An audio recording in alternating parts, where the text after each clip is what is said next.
body is at rest, the first part of the law states that a body at rest will remain at rest if no net force acts on it. कोई body अगर rest में है तो वो उस वक्त तक rest में रहेगी कि जब तक कि कोई फोर्स उस पर एक्ट ना करे.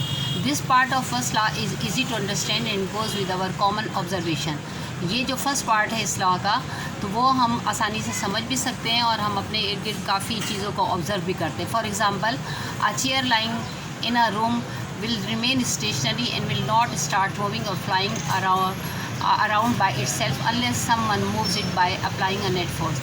अब चेयर अगर एक रूम में पड़ी है, ठीक है, जैसे अब ये इस पिक्चर में दिखा रहे हैं, तो ये तो इसी तरह पड़ी रहेगी रेस्ट पोजीशन में. ये खुद से तो ना मूव करेगी ये चेयर और ना ये उड़ने लगेगी एकदम से, ठीक है, जब तक कि इसके ऊपर कोई नेट फोर्स अप्लाई नहीं होगी, एक्सटर्नल नेट फोर्स. ठीक है, ये इस फर्स्ट लॉ का हिस्सा.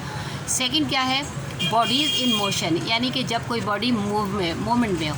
The second part of the law states that a body in motion will continue to move in a straight line with uniform speed if no net force act on it. यानी second part के according क्या है कि एक body जो है अगर वो मोशन में है तो वो कंटिन्यू रहेगी मूवमेंट में अपनी स्ट्रेट लाइन में यूनिफॉर्म स्पीड के साथ जब तक कि उस पर कोई नेट फोर्स या एक्सटर्नल फोर्स एक्ट नहीं करेगी. However our daily observation is against this.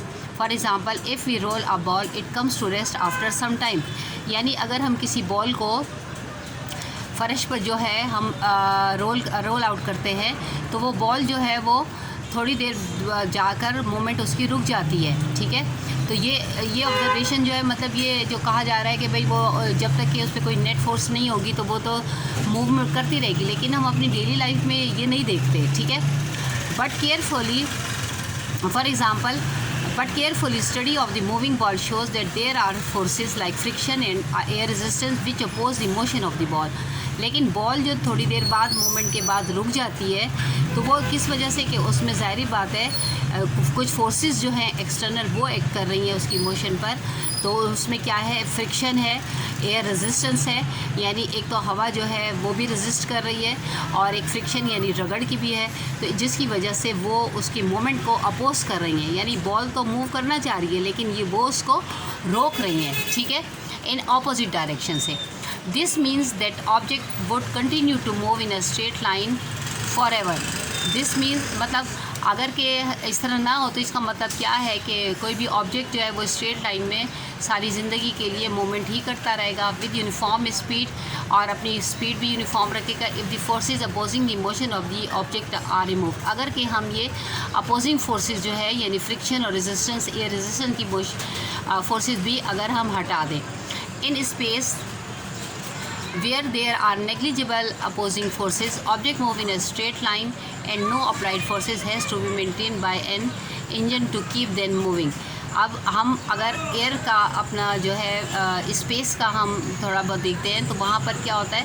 Negligible होती हैं अपोजिंग फोर्सेस. ऑब्जेक्ट जो है वो मूव करता है स्ट्रेट लाइन में, कोई उनमें अप्लाइड फोर्सेस नहीं होते ताकि वो जो है उनको मेंटेन रखें, और ना ही कोई इंजन होता है वहाँ पर कि वो अपनी मूवमेंट को जो है वो जारी रखें. ठीक है, ये तो हमारे पास क्या था, फर्स्ट लॉ को हमने जो था 2 पार्ट्स में कर लिया कि कोई बॉडी जो है वो एट रेस्ट है तो वो रेस्ट में रहेगी जब तक कि नेट फोर्स अप्लाई नहीं करेंगे, और अगर मूवमेंट में है तो वो मूव करती रहेगी जब तक कि कोई फोर्स उस पर एक्सटर्नल फोर्स एक्ट नहीं करेगी. अब हमारे पास नेक्स्ट टॉपिक क्या है? Inertia. A greater net force is required to change the velocity of the sub object than of others. अब ये इनर्शिया क्या है? इसको हम उर्दू में जमूद भी कहते हैं, किसी चीज़ का साकित होना. ठीक है, A greater net force is required to change the velocity of the sub object. यानी हमें बहुत ज़्यादा नेट फोर्स चाहिए होती है किसी भी बॉडी की वेलोसिटी को चेंज करने के लिए as compare to the other object. For instant, a net force that is just enough to move a car will cause only a small change in the motion of the truck. In comparison to the car, the truck has a much greater tendency to remain at rest. ठीक है, अब हम ये देखते हैं कि हमें net force जो है वो चाहिए होती है. थोड़ी सी फोर्स हम लगाते हैं तो गाड़ी जो है मूव कर लेती है, तो स्मॉल चेंज आ जाती है as compare to the truck.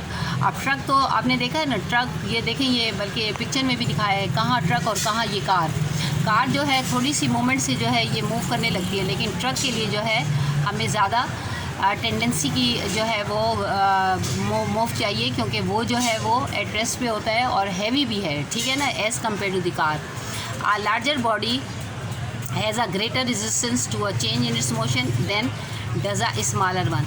अब क्या है कि लार्जर बॉडी यानी जो बड़ी जो बॉडी होगी तो उसको वो ज़्यादा रेजिस्ट करती है अपनी मोशन को चेंज करने के लिए as compare to the smaller one, ठीक है।